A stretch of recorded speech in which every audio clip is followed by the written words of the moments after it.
దేవుని పరిశుద్ధ నామమునకు ఘనత, మహిమ, ప్రభావములు కలుగునుగాక. హల్లెలూయా.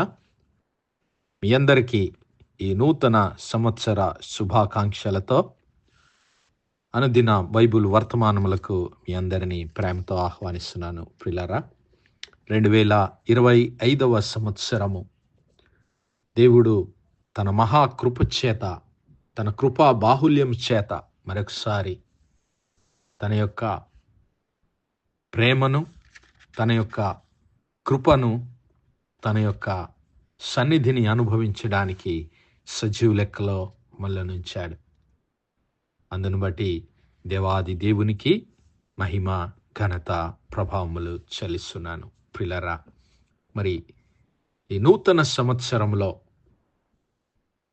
దేవుడు మన జీవితంలో నుంచి ఆశిస్తున్నటువంటి కొన్ని నూతన విషయములను గురించి ధ్యానించుకుందాం. యెషయా గ్రంథము 43వ అధ్యాయము 18, 19 వచనాలు మనం జ్ఞాపకం చేసుకుంటే, యెషయా గ్రంథము 43వ అధ్యాయము 18, 19, 20 వచనాలు చదువుకుందాం. మునుపటి వాటిని జ్ఞాపకము చేసుకొనకుడి, పూర్వకాలపు సంగతులను తలంచుకొనకుడి. ఇదిగో, నేనొక నూతన క్రియ చేయుచున్నాను, ఇప్పుడే అది మొలుచును, మీరు దానిని ఆలోచింపరా? నేను అరణ్యములో త్రోవ కలుగజేయుచున్నాను, ఎడారిలో నదులు పారజేయుచున్నాను. నేను ఏర్పరచుకొనిన ప్రజలు త్రాగుటకు అరణ్యములో నీళ్లు పుట్టించుచున్నాను, ఎడారిలో నదులు కలుగజేయుచున్నాను. అడవి జంతువులను, అడవి కుక్కలను, నిప్పుకోలును నన్ను ఘనపరచును. నా నిమిత్తము నేను నిర్మించిన జనులు నా స్తోత్రమును ప్రచురము చేయుదురు. దేవుని నామానికి మహిమ కలుగును గాక. ప్రియులారా, దేవుడు అంటున్నాడు, మునుపటి వాటిని జ్ఞాపకము చేసుకొనకుడి, పూర్వకాలపు సంగతులను తలంచుకొనకుడి. ఇక్కడ ఇశ్రాయేలు ప్రజలు మరి దేవునికి విరోధముగా తిరుగుబాటు చేసి, దేవుని ఆజ్ఞలను అనుసరింపక తమ ఇష్టానుసారమైన జీవితాన్ని వారు జీవించినప్పుడు, మరి దేవుడు వారికి ముందుగానే తన దాసుడైనటువంటి మోషే ద్వారా తెలియజేశాడు. నేను మీకు ఆజ్ఞాపించినటువంటి ఆజ్ఞలన్నిటిని మీరు గైకొనకపోతే మీరు మరి శిక్షకు పాత్రులవుతారు. నా ఆజ్ఞల యందు మీరు నిలిచి ఉన్నట్లయితే మీరు ఆశీర్వదించబడతారు.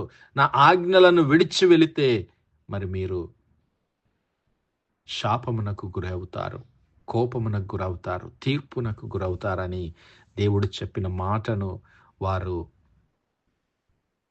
ధిక్కరించి, మరచిపోయి దేవునిపై తిరుగుబాటు చేసి మరి దేవుని యొక్క తీర్పును పొందుకొని మరి శత్రు రాజులైనటువంటి బబులోను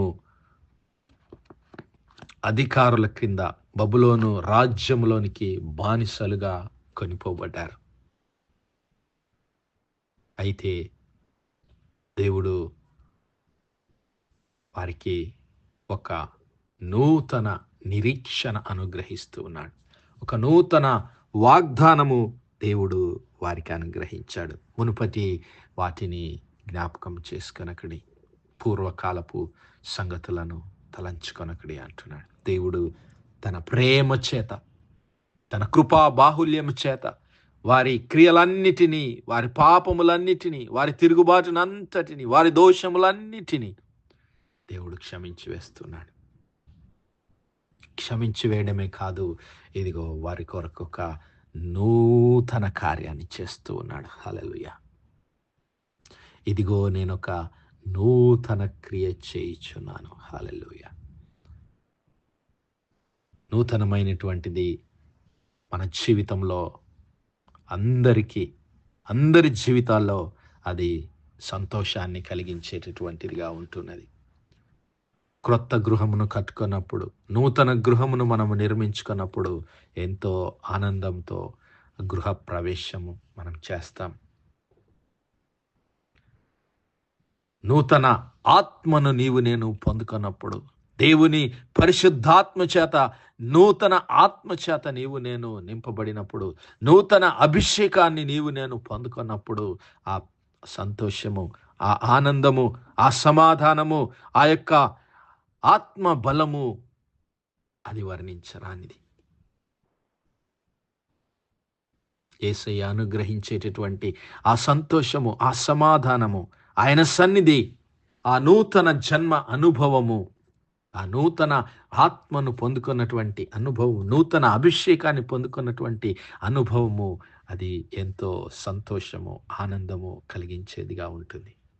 అలాగే మరి మన జీవితంలో, ప్రకృతిలో కూడా చూసినట్లయితే వసంతకాలం, చెట్లు చిగురించేటటువంటి కాలం, నూతన మరి పుష్పములు పుష్పించేటటువంటి కాలం. ప్రకృతిలో ఎంతో ఆహ్లాదకరంగా, అందంగా ప్రకృతి ముస్తాబై మనకు కనబడుతూ ఉంది. ఎక్కడికి వెళ్ళినా పచ్చదనం ప్రకృతిలో ఎంతో మనకు సంతోషాన్ని ఇస్తూ ఉంటుంది. క్రొత్త బట్టలు వేసుకున్నప్పుడు ఎంతో సంతోషము, ఆనందము. మరి నా సహోదరుడా, నా సహోదరి, దేవుడు ప్రతిదానికి ఒక సమయాన్ని, ఋతువును అనుగ్రహించాడు. ప్రసంగి అంటాడు కదా, ప్రసంగి గ్రంథం 3వ అధ్యాయము 1వ వచనంలో మనం గమనిస్తే, to everything there is a season and a time to every purpose under the heaven. ప్రతి దానికి సమయము కలదు. ఆకాశము క్రింద ప్రతి ప్రయత్నమునకు సమయము కలదు. హల్లెలూయా. దేవుడు మరి నిర్ణయించినటువంటి ఈ యొక్క సృష్టిలో ప్రతిదానికి సమయం కలదు. Everything there is a season. Everything there is a season.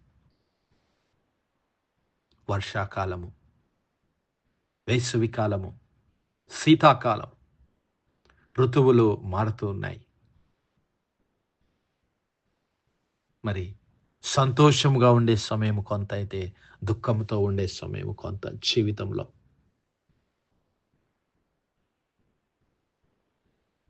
పుట్టుటకు, చచ్చుటకు, నాటుటకు, నాటబడిన దాన్ని పెరికి వేయుటకు, ఏడ్చుటకు, నవ్వుటకు, దుఃఖించుటకు, నాట్యమాడుటకు, రాళ్లను పారవేయుటకు, రాళ్లను కుప్పవేయుటకు, కౌగిలించుకొనుటకు, కౌగిలించుట మానుటకు, వెదుకుటకు, పోగొట్టుకొనుటకు, ప్రేమించుటకు, ద్వేషించుటకు, ఇలా అన్నిటికీ సమయం ఉంది. ఎందుకు అంటే దేవుడు ఒక్కొక్క సమయమునకు ఒక్కొక్క మరి ప్రణాళిక కలిగి ఉన్నాడు. ఒక్కొక్క మరి ఋతువులో ఒక్కొక్క విషయాన్ని దేవుడు మనకు బోధించాలని ఆశపడుతూ ఉన్నాడు. మరి ఈ నూతన సంవత్సరంలో నూతన విషయాలను దేవుడు మనతో మాట్లాడాలని ఆశపడుతూ ఉన్నాడు. ప్రియులారా, దేవుడు మనలను నూతనముగా చేయడానికి ఇష్టపడుతున్నాడు. మరి ఆ బబులోను రాజ్యములో బానిసలుగా ఉన్నటువంటి ఆ ఇశ్రాయేలు ప్రజలు నిరీక్షణ లేనటువంటి స్థితిలోనికి వెళ్ళిపోయారు. ఇక దేవుడు మమ్మల్ని మరి చూడటం లేదు, దేవుడు మమ్మల్ని విడిచిపెట్టాడు అన్నటువంటి కృంగుబాటులో, నిరీక్షణ లేనటువంటి నిస్సహాయమైనటువంటి స్థితిలో వారు ఉంటూ ఉన్నప్పుడు దేవుడు తన ప్రవక్త అయినటువంటి యెషయా ద్వారా వారికి ఒక గొప్ప నిరీక్షణను అనుగ్రహించాడు. ఏమిటి అంటే, ఇదిగో నేను ఒక నూతన క్రియని చేయుచున్నాను. హల్లెలూయా. నూతన క్రియ. ఏమిటి ఆ క్రియ? ఆయన అంతకు ముందెన్నడూ చేయనటువంటి క్రియనా?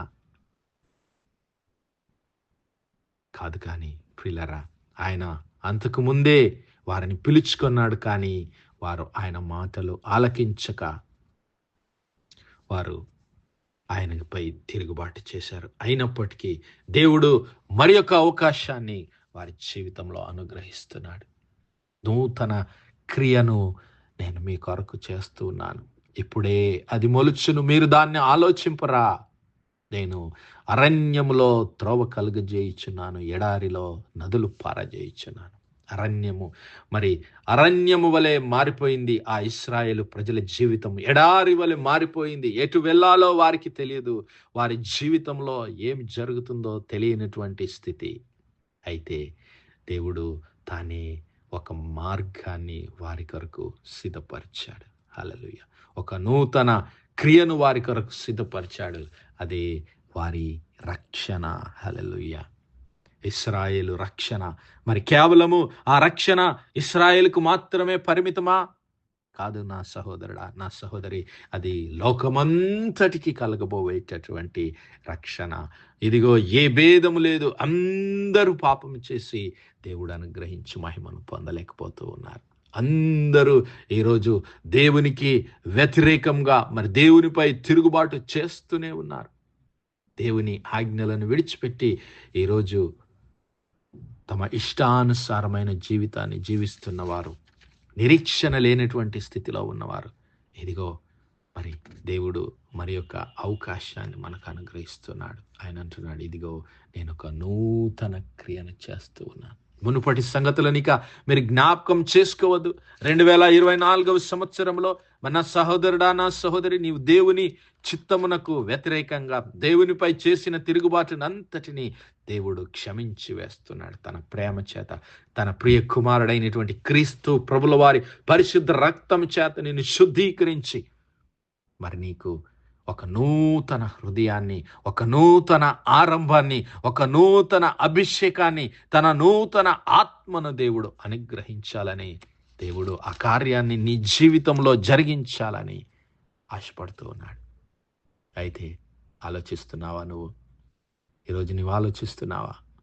ఇదిగో నేను ఏర్పరచుకున్న ప్రజలు త్రాగుటకు అరణ్యంలో నీళ్లు పుట్టించుచున్నాను. జీవ జలముల ఊట అయినటువంటి యేసు క్రీస్తు ప్రభుల వారిని ఆయన నీ కొరకు, నా కొరకు పుట్టించాడు. నేనే మార్గమును, సత్యమును, జీవమునని మరి యేసు క్రీస్తు ప్రభుల వారు మనకు గొప్ప వాగ్దానాన్ని ఆయన అనుగ్రహించాడు. అన్న సహోదరుడా, నా సహోదరి, ఈ నూతన సంవత్సరంలో మరి దేవుడు ఆ నూతన క్రియ మన జీవితంలో మరి కలుగ చేయనుగాక. దేవుడు మన హృదయంలో తన నూతన హృదయాన్ని మనకు అనుగ్రహించి, దేవుడు తన పరిశుద్ధాత్మను మన యందుంచి నూతన అభిషేకం చేత మనలను నింపునుగాక.